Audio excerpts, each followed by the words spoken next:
क्या रूस ने मदद किया अमेरिका को? कट्टर दुश्मन रूस ने आखिर कैसे बचाया अमेरिका को? और ये भी हाल फिलहाल की घटना है, जानेंगे क्या है मामला। तो वहीं दूसरी तरफ सबसे बड़ी खबर, तुर्की आखिरकार आर्मेनिया को क्यों कह रहा है थोड़ा संभल कर चलो वरना हालात बुरा होगा। जानेंगे जियोपॉलिटिक्स में क्या कुछ चल रहा है, आइए जानते हैं इन खबरों को विस्तार से। ये जो देख रहे हैं आप आसमान में, इसे कहा जाता है ISS, इंटरनेशनल स्पेस स्टेशन। ये है क्या? देखने से ये होटल जैसा लग रहा है, इसे होटल भी मान सकते हैं आप। ये स्पेस स्टेशन है, अंतरिक्ष में एक स्टेशन है जहां 6 लोग रह सकते हैं। और इस ISS में अमेरिका और रूस दोनों बराबर के साझेदार हैं। 5 स्पेस एजेंसियां हैं इसमें, अमेरिका का नासा, रूस का रोस्कोमोस, जापान का जैक्सा और यूरोप का एसा, कनाडा का सीसा।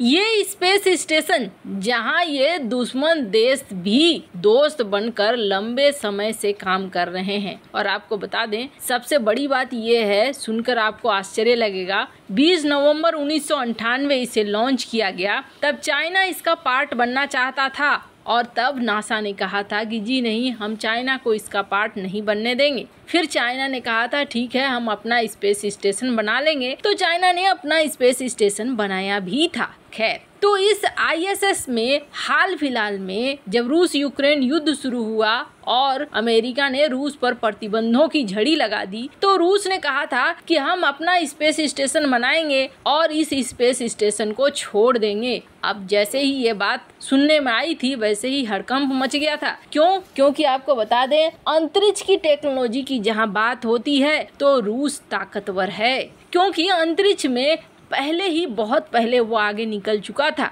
अभी भी नासा बहुत सारी चीज़ों के लिए, या ISS की बात करें तो इंटरनेशनल स्पेस स्टेशन बहुत सारी चीज़ों के लिए निर्भर है रूस के ऊपर। इसलिए वो नहीं चाहता है कि चाहे लड़ाई अपनी जगह हो पर इस स्टेशन को छोड़कर मत जाओ। अब एक बड़ा सा हड़कंप मच गया और ये हड़कंप 1-2 नहीं 3 घंटे तक चला। समझ लीजिए कि नासा के अंदर बड़ा बवाल मच गया। और ये बवाल कैसे मचा? जो अंतरिक्ष यात्री थे, उन अंतरिक्ष यात्रियों से संपर्क ही टूट गया। नासा बार बार संपर्क साधने की कोशिश करने लगा अपने अंतरिक्ष यात्रियों से जो कि उस स्पेस स्टेशन में मौजूद थे, लेकिन उनसे बातचीत नहीं हो पा रही थी। और जब बातचीत नहीं हो पा रही थी तो एक अलग सा माहौल बन रहा था कि क्या ये पूरा का पूरा स्टेशन किसी खतरनाक डेंजर में तो नहीं आ गया है, किसी बड़ी मुश्किल में तो नहीं आ गया है। एक ऐसा हड़कंप मच गया कि इन्होंने बैकअप कमांड और कंट्रोल सिस्टम को तैयार करना शुरू कर दिया कि कहीं कोई इमरजेंसी वेदर तो नहीं आ गया, मौसम में कोई खराबी तो नहीं हो गई, जो अंतरिक्ष का मौसम है वहां पर कुछ ऐसा गड़बड़ तो नहीं हो गया, किसी तरीके का डिजास्टर तो नहीं हो गया। इन्होंने बैकअप प्लान बनाना शुरू कर दिया कि आखिर कैसे क्या करेंगे हम लोग। तब ये एक समय देखने को मिला जहां पर दोनों देश अमेरिका और रूस एक साथ आ गए और रूस ने फिर मदद की नासा की और नासा की मदद कर सारे सिचुएशन को हैंडल किया। स्क्रीन पर आप आर्टिकल देख सकते हैं। पहली बार ये देखने को मिला कि बाकी दुनिया में चाहे ये कुछ भी करें, ISS में इन्होंने एक दूसरे का सहयोग दिखाया और उसका असर भी देखने को मिला। उसके बाद नासा ने भी कंफर्म किया कि रूस 2028 तक नहीं छोड़ने वाला है ISS को, यह हमारे साथ बना रहेगा। वैसे हम तो चाहते हैं कि 2030 तक रहे।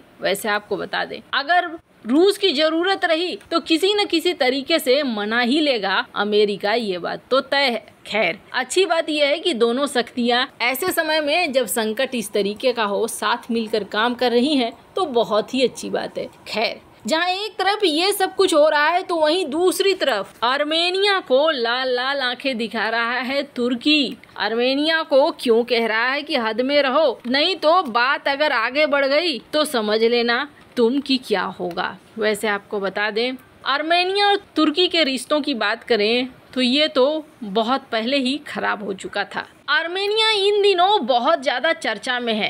क्यों चर्चा में है? क्योंकि इन दिनों आर्मेनिया ने कुछ कदम बढ़ाने शुरू कर दिए हैं। आर्मेनिया सबसे पहले दुनिया के सामने ये लेकर आ रहा है कि हमारे और अजरबैजान के बीच में कभी भी युद्ध हो जाएगा। इसलिए युद्ध हो जाएगा क्योंकि अजरबैजान ने धीरे धीरे नारगोनो काराबाख को लेकर स्थितियों को ऐसा करना शुरू कर दिया है जिसे हम कहेंगे कि एक तरीके से हमें बंद कर रहा है। नारगोनो काराबाख को पूरी तरीके से बंद कर रहा है कि यहाँ आर्मेनिया का कोई भी रास्ता न हो घुसने का। और इसी चीज के लिए आर्मेनिया ने यूएन को भी कहा कि आप हमारी मदद कीजिए। हम अपने लोग जो नारगोनो काराबाख में हैं उनको मानवीय सहायता देना चाहते हैं, लेकिन जो लैचिन कॉरिडोर है, जो रास्ता है, अजरबैजान उसे ही पूरी तरीके से बंद कर रहा है। और अजरबैजान अगर पूरी तरीके से बंद करेगा तो हमारे लिए बहुत मुश्किल हो जाएगी।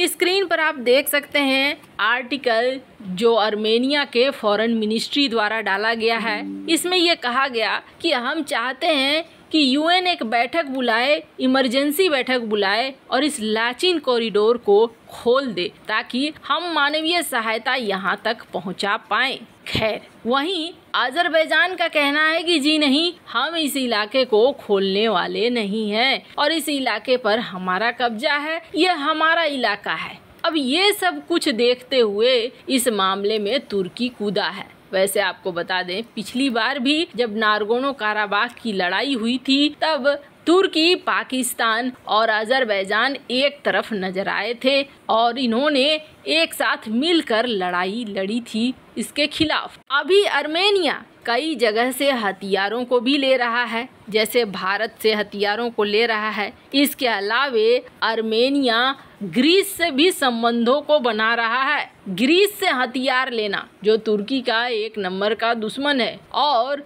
भारत से हथियार लेना ये तुर्की को वैसे भी नहीं पच रहा है। पर स्क्रीन पर आप देख सकते हैं आर्टिकल, तुर्की ने कहीं न कहीं चेताया है आर्मेनिया को कि आप अगर लैचिन बॉर्डर पर कुछ भी कर रहे हो तो हम आपकी गतिविधियों पर ध्यान दिए हुए हैं। कहने का अर्थ ये है कि आगे भी कुछ न कुछ अगर हुआ तो तुर्की साथ देने अजरबैजान का पहुंच जाएगा। खैर, ये बात तो सभी जानते हैं कि तुर्की अगर भविष्य में युद्ध होता है तो अजरबैजान का ही साथ देगा। पर हाँ, अप्रैल महीने में एक रिपोर्ट आई थी और इस रिपोर्ट में ये कहा गया था कि आर्मेनिया के लिए अपने हवाई क्षेत्र को तुर्की ने बिना बताए, बिना वार्निंग दिए बंद कर दिया था। ऐसे में तुर्की किसकी तरफ है ये तो साफ साफ समझ में आ ही रहा है। वैसे इन सब मामले में आपकी क्या राय है, कमेंट कर जरूर बताएं। जल्द मिलते हैं अगले वीडियो में नई खबर के साथ।